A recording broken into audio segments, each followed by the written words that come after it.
Alhamdulillahirabbil alamin. Saya ucapkan Waalaikumsalam warahmatullahi wabarakatuh bagi para sahabat-sahabat yang menyempatkan diri singgah di acara live kali ini. Waalaikumsalam buat Anda semua. Semoga kita semua senantiasa di dalam penjagaan Allah, di dalam kecukupan Allah Subhanahu wa taala. Amin ya rabbal alamin.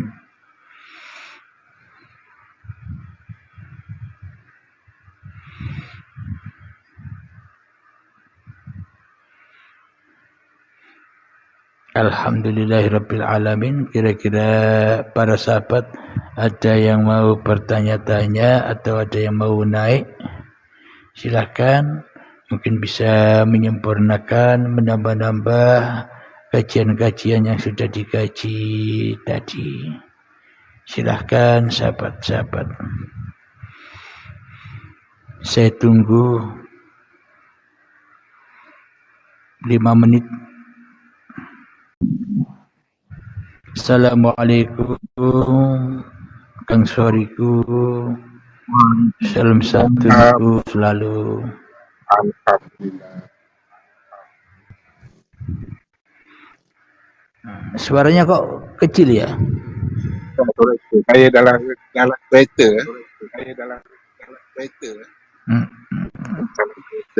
Kang Sriku dari mana asalnya? Saya dari Malaysia. Dari mana? Dari Malaysia. Oh, Malaysia. Iya. Alhamdulillah Kang Sriku.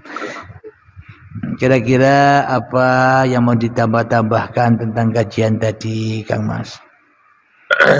Saya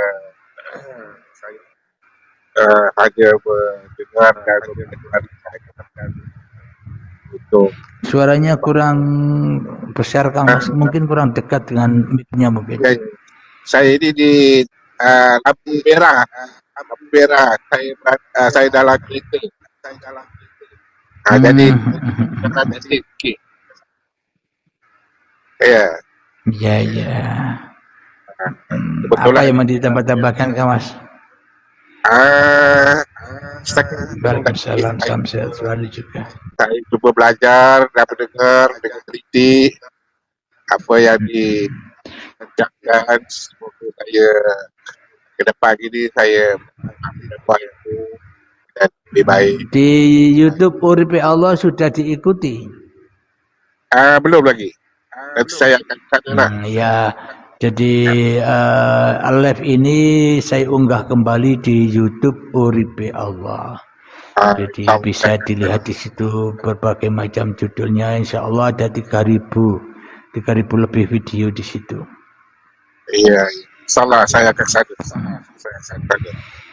Ya. Silakan Kang Mas yang lain, belum ada yang mau naik. Terima kasih ya, saya lekat lampu merah, saya turun dulu ya. Iya, silakan Kang Mas. Terima kasih Kang Mas Soriku. Sehat selalu. Oke. Alhamdulillah. Ya. Allah mengerti aku dan aku mengerti Allah. Itu temanya. Allah mengerti aku dan aku mengerti Allah. Silakan Kang Mas. Assalamualaikum Kang Muhammad. Kang Zul. Waalaikumsalam warahmatullahi wabarakatuh. Nyimak mawon izin. Alhamdulillah. Nggih.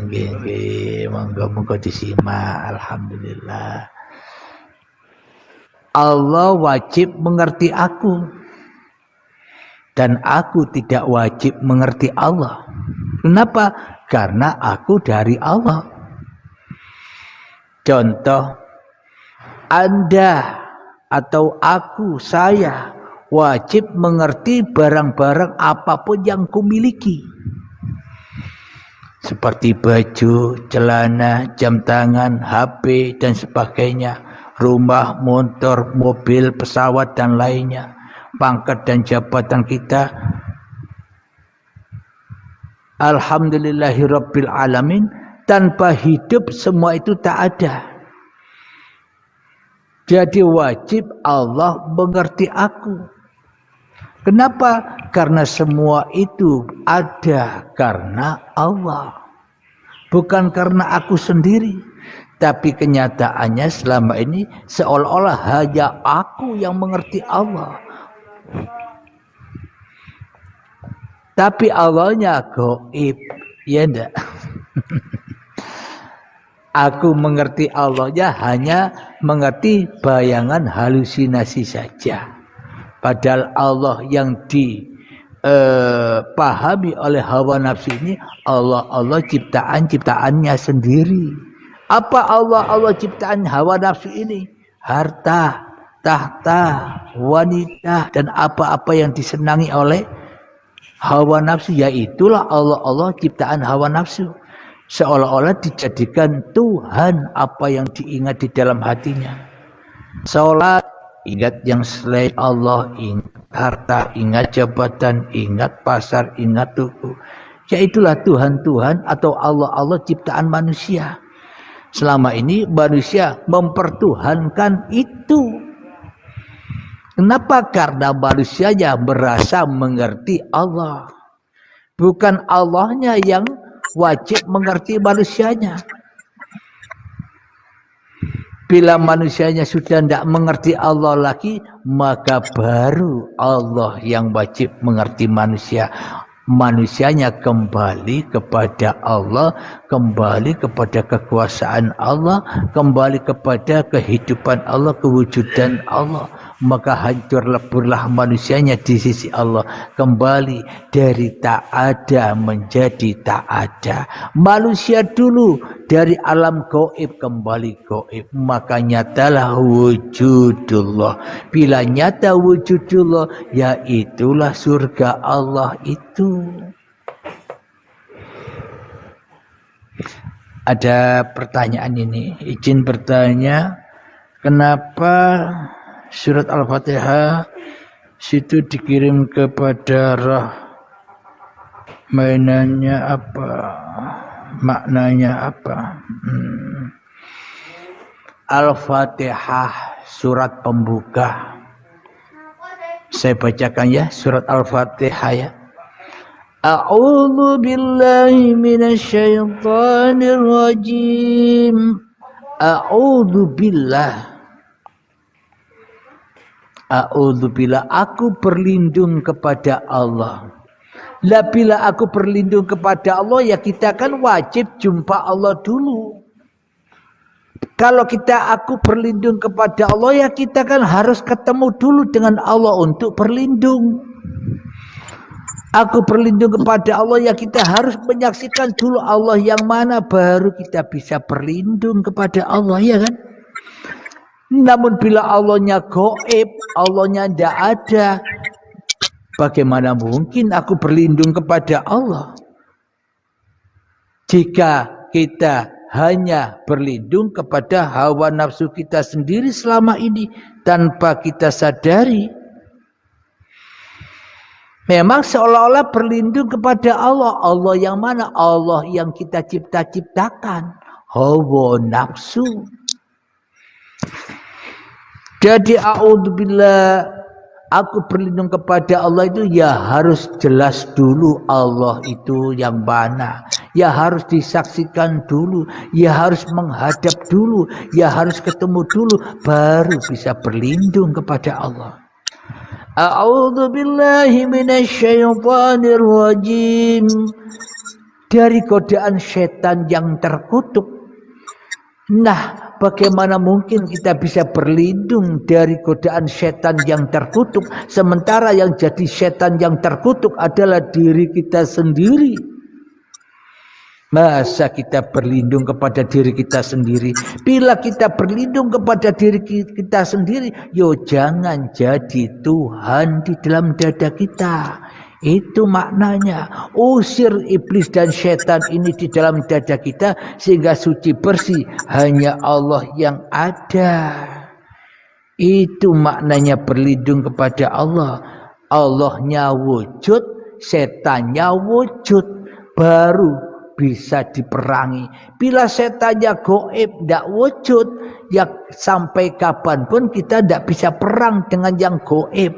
Kita tidak bisa perang dengan yang tidak wujud. Wong yang jadi setan, wong yang jadi musuh, ya dirinya sendiri. Maka tak bisa membuka Al-Fatihah itu, tak bisa membuka hati kita bila kita tak tahu makna yang sebenarnya, apa yang dimaksud di dalam surat Al-Fatihah itu. Doa ta'awudnya saja, a'udzubillahi minasyaitonirrajim, tidak kita pahami selama ini. Kemudian bismillahirrahmanirrahim, dengan nama Allah yang Maha Pengasih dan Maha Penyayang. Dengan nama Allah, Allahnya masih nama. Jadi kalau nama, kita harus kenal yang punya nama. Bila hanya nama nama saja, ya bagaimana mungkin kita mengenal siapa yang punya nama itu? Selamanya kita tidak akan pernah membuka hati kita. Jadi untuk membuka hati kita, ya kita harus kenal dengan siapa yang punya nama Allah itu. Siapa sih yang punya nama Allah itu?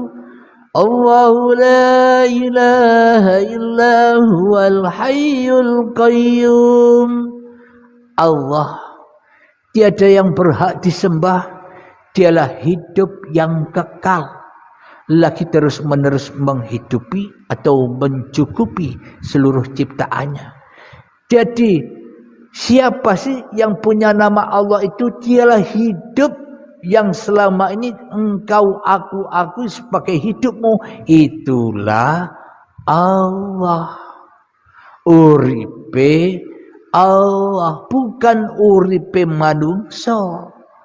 Bila hidup ini hidupnya manusia, bila urip ini uripe manungsa, tentunya manusia sejak zamannya Nabi Adam sampai sekarang hidup terus, tidak mati-mati.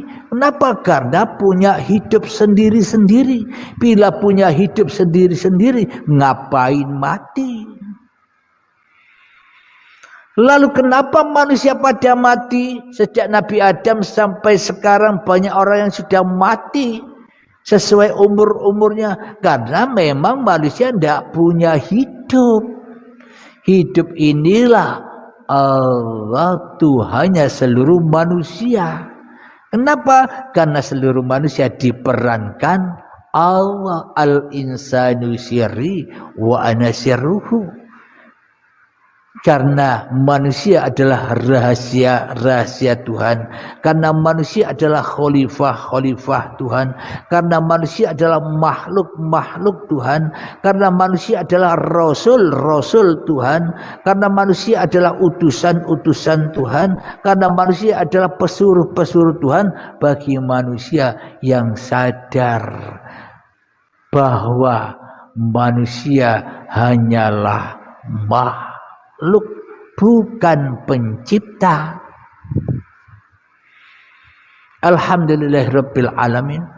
Bismillahirrahmanirrahim, dengan nama Allah. Hakikatnya atas zatnya Allah. Atas zatnya Allah yang Maha Pengasih dan Maha Penyayang. Siapa zat Allah itu? Zat Allah, sifat Allah, asma Allah, af'al Allah, ya sudah terangkum di dalam diri setiap manusia. Karena manusianya yang ngaku jadi Allah, ya tidak bisa ketemu Allah. Bagaimana cara manusia agar bisa ketemu Allah? Ya jangan jadi Allah, tidak repot kan? Jangan jadi pencipta di dalam kehidupan ini. Itulah namanya lillahi ta'ala. Bismillahirrahmanirrahim. Seolah-olah yang punya kasih sayang hanya kita. Seumpama tanpa hidup, apakah kita punya kasih dan sayang? Bisa ngasih menafkahi keluarga, ngasih orang lain, seolah-olah kita yang punya kasih dan sayang. Coba tanpa hidup, ya tidak ada kasih dan sayang. Sebenarnya kasih dan sayang itu ya miliknya hidup, bukan milik manusia. Maka dari itu jangan merasa kita sudah ngasih ini, sudah ngasih itu, sudah mengorbankan ini, sudah mengorbankan itu. Bukan milik kita. Kenapa kok dikorbankan? Karena bukan milikmu. Wajib dikorbankan. Supaya apa? Supaya kamu tidak jadi Tuhan di dalam dirimu. Alhamdulillahirabbil alamin. Alhamdulillahirabbil alamin. Segala puji bagi Allah. Puja dan puji bagi Allah. Tapi puja dan puji selama ini dirampas oleh manusianya. Kebesaran Allah, kekuasaan Allah atas hidup dan badan ini dirampas sebagai puja-pujinya manusia. Ketika manusia bisa duduk, berdiri, beraktivitas, bisa sholat, bisa sedekah, punya pangkat, menjadi kaya, semuanya itu atas puja dan puji manusianya. Sehingga manusianya merasa bangga dengan itu semua. Larinya kepada puja dan puji manusianya. Kenapa? Karena manusianya belum bertuhan. Karena hidup masih diakui sebagai hidup manusianya, maka takkan pernah bisa alhamdulillahirabbil alamin, karena Rabbnya di dalam diri manusia masih diri manusianya, masih Rabb yang palsu. Alhamdulillahirabbil alamin.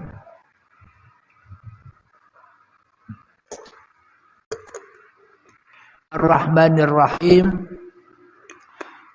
Maha Pengasih dan Maha Penyayang. Jadi Maha di sini itu artinya bukan ada dua seperti kita memahami ada siswa dan mahasiswa. Berarti kan ada dua. Ada siswa dan mahasiswa. Ada sekolah dasar, ada sekolah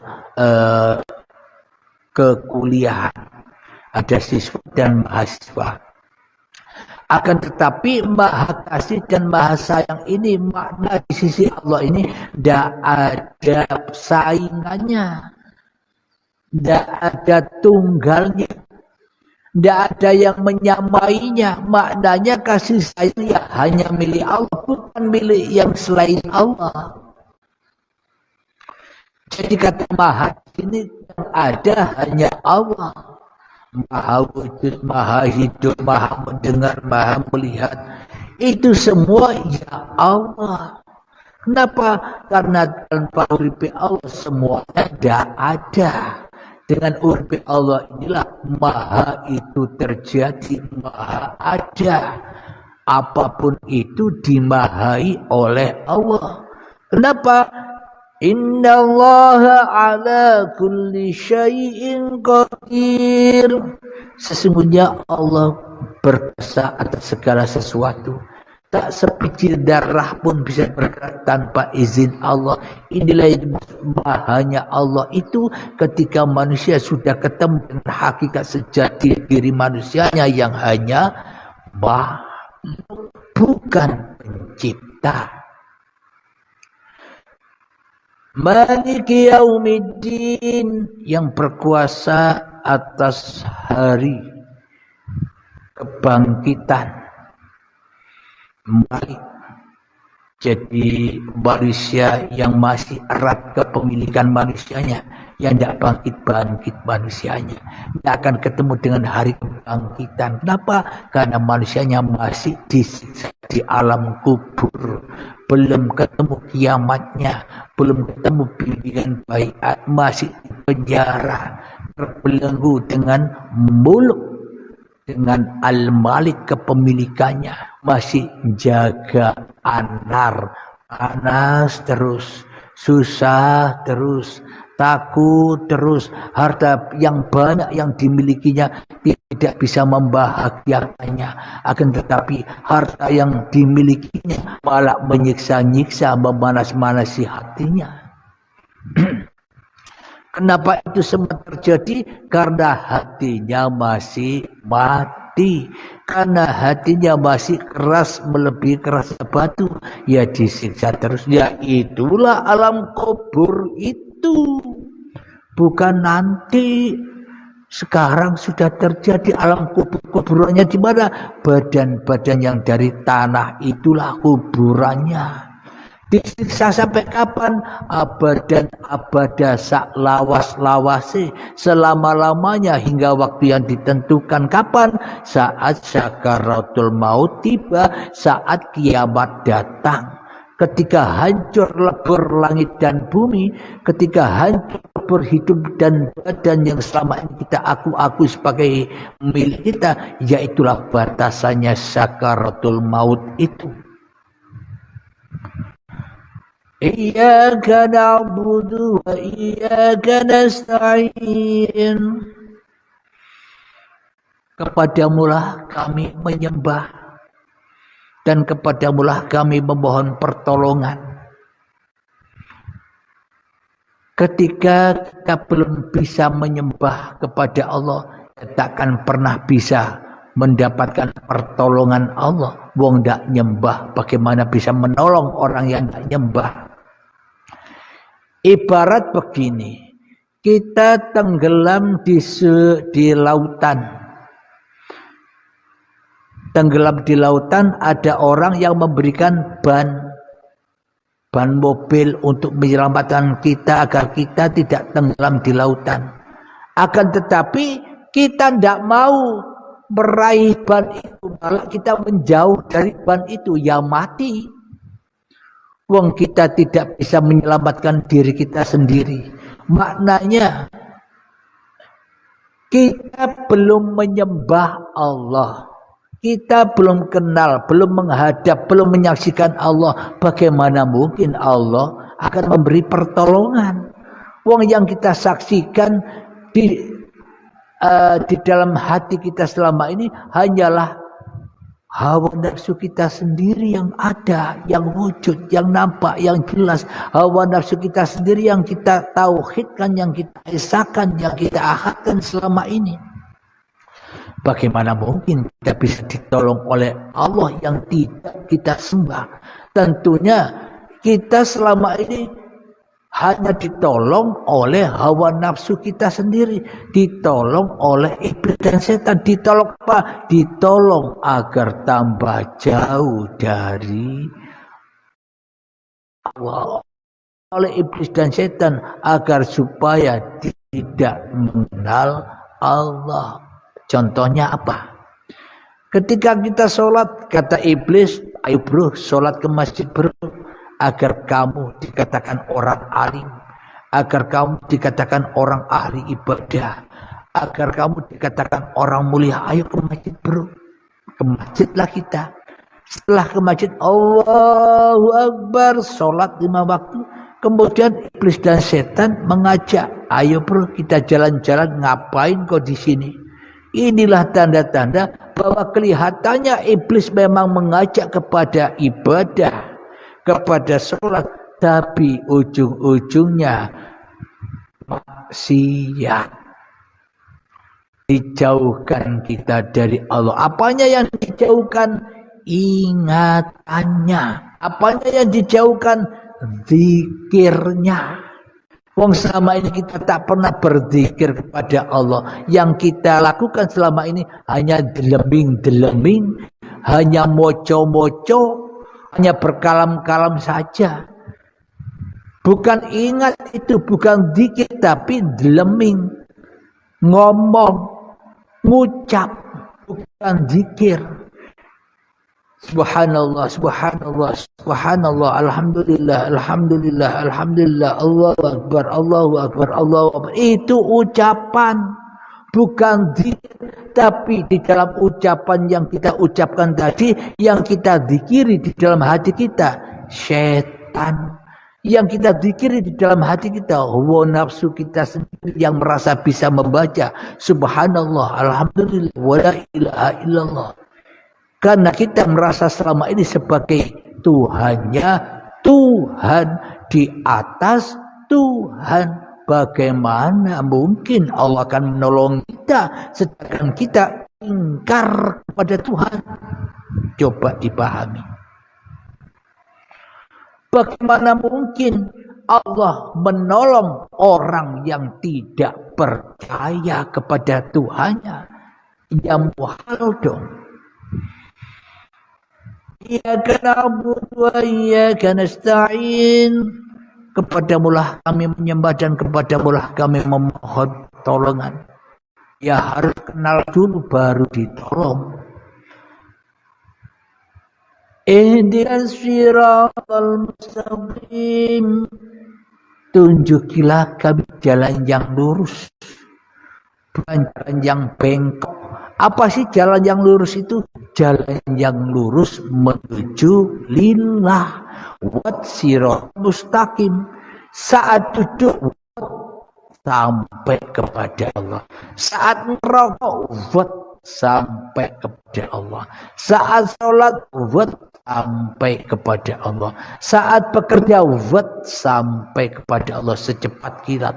Saat mandi sampai kepada Allah. Saat naik motor sampai kepada Allah.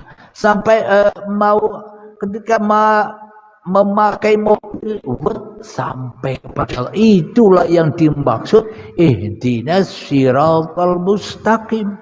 Tunjukilah kami jalan yang lurus. Jalan apa?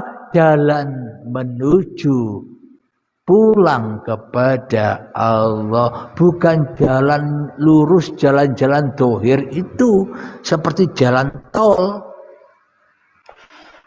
Katanya wat siratal mustaqim itu seperti rambut dibelah 7 tajamnya 1000 pedang. Saking sulitnya, saking amat sulitnya jalan untuk kembali kepada Allah. Saking amat sulitnya jalan mengenal Allah. Sehingga diibaratkan demikian. Seperti rambut dibelah 7 dan tajamnya 1000 pedang. Tidak kelihatan mata. Ya manusianya jatuh terus ke dalam jahanam. Jatuh terus kepada api. Dikit-dikit diakui, aku yang duduk, aku yang berdiri, aku yang sholat, aku yang naik motor, aku yang bekerja, aku yang punya pangkat, aku semua. Ya itulah ketika melewati siratal mustaqim jatuh kepada pengakuan dirinya, panaslah. Alhamdulillahirabbil alamin. Jadi untuk melewati siratal mustaqim itu ya harus berkorban sapi yang harganya 25 juta atau 20 juta dikorbankan untuk apa? Untuk tunggangannya melewati siratal mustaqim. Setelah sapinya, setelah hawa nafsunya dibaiat, maka itulah yang menjadi buruknya, menjadi kendaraannya, menjadi barokah. Maka bisa sampai kepada Allah. Tidak sampai kepada surga lu ya, sampai kepada Allah. Kenapa? Karena Allah lebih mulia daripada surga itu sendiri. Melihat segala sesuatu, ketemu Allah. Mendengar apapun, ketemu Allah. Kenapa? Tanpa hidupnya Allah, tanpa urip Allah, yang tidak ada penglihatan. Tanpa hidupnya Allah, yang tidak ada pendengaran. Tanpa hidupnya Allah, yang tidak ada perasaan. Siratal ladzina an'amta 'alaihim, yakni jalan seperti mereka yang engkau beri nikmat. Siapa yang diberi nikmat? Orang-orang yang sudah masuk surga. Wadkhuli jannati, orang yang sudah menyerahkan dirinya, orang yang sudah menjadi ridwan, ridho kepada Tuhannya. Itulah jalan orang-orang yang telah diberi nikmat. ghairil maghdubi alaihim waladdallin. Amin. Bukan jalan mereka yang sesat. Yang sesat kemana? Sesat hanya memandang hawa nafsunya sendiri.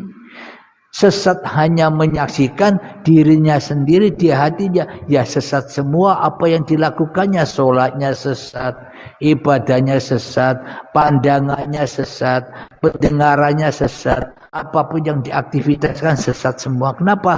Karena tidak menyembah Allah, karena tidak bersandar kepada Allah, tapi bersandar kepada iblis dan setan yang selalu menjauhkan hamba dari Tuhannya.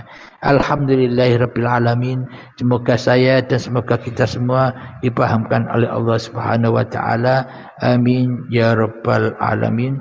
Semoga bisa dipahami ini semua, terutama diri saya sendiri. Dan kita akhiri. Assalamualaikum warahmatullahi wabarakatuh.